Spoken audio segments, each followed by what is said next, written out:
Bom, pessoal, então vamos começar a aula 3, a primeira parte da disciplina de Segurança em Sistemas de Computação.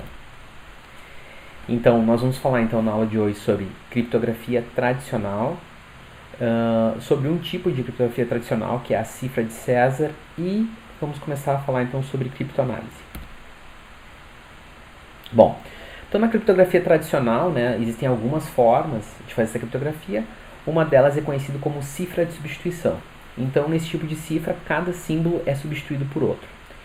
Então, um exemplo desse tipo de cifra são as cifras de deslocamento. Nessas cifras, então, cada letra é substituída por uma outra letra distante a um número fixo de posições no alfabeto. A cifra de César é um exemplo, então, desse tipo de cifra. Então, na cifra de César, há o deslocamento à esquerda de 3 posições. Esse termo, cifra de César, então, ele foi definido, essa cifra foi nomeada em função de Júlio César, que aparentemente utilizava, conforme o texto que eu coloquei para vocês aqui embaixo, uma cifra desse tipo, então ela falava então, desse deslocamento que era realizado dentro do alfabeto, como uma forma então de criptografar suas mensagens. Então, numa cifra de substituição genérica, cada símbolo vai ser substituído ou por uma função matemática ou por uma tabela. Então, se a gente considerar que existem 26 letras, num alfabeto de 26 letras, nós temos essas fatorial de 26 possibilidades, que é um número bastante grande. E aí, então, ao ter essa quantidade de possibilidades, se a gente tivesse 1 milissegundo por tentativa, isso daria 1010 anos para ser realizado. Então, olhando à primeira vista, parece uma cifra que impõe uma certa dificuldade. Essas cifras de deslocamento, então elas podem ser definidas através de uma função matemática, como eu comentei anteriormente, que considera o texto cifrado como um produto, ou uma função do texto puro, mais um deslocamento, e mais lá, sendo restrito em modo pela quantidade de símbolos.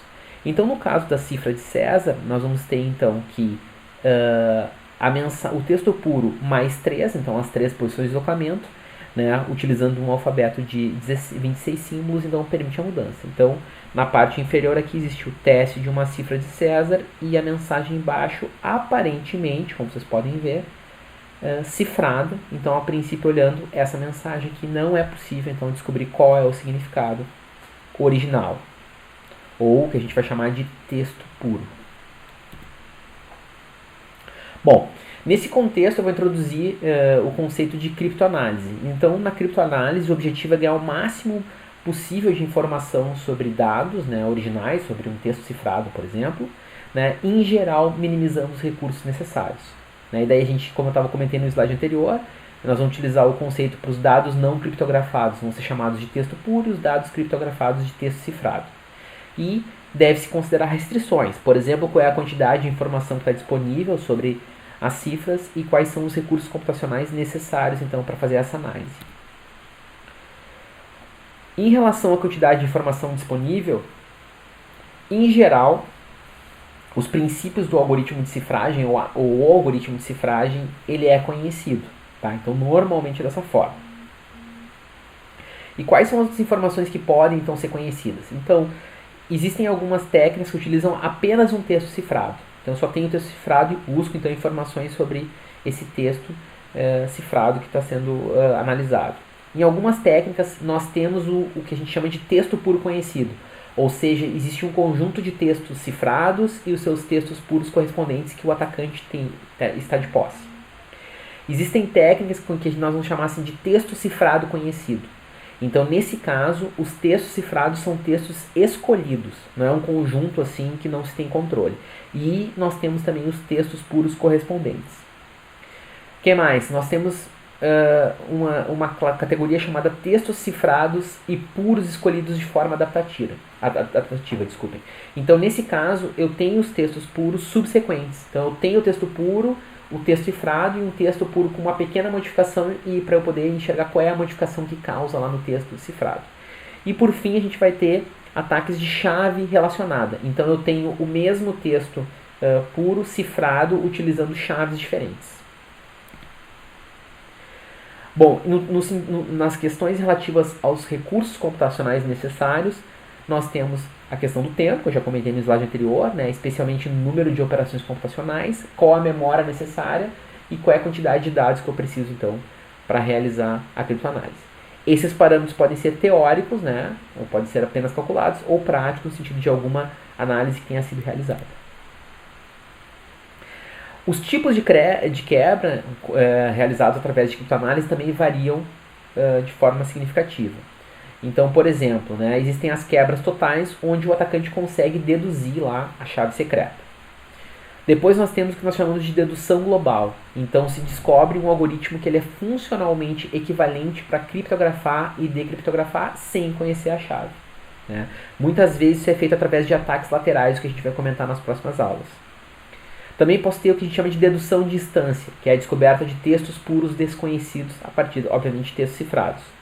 Temos o que nós chamamos de dedução da informação, que é a descoberta de informação desconhecida sobre o texto. Alguma informação, um aumento de informação, qual é o tamanho do texto original, qual é a frequência de algum tipo de informação e assim por diante.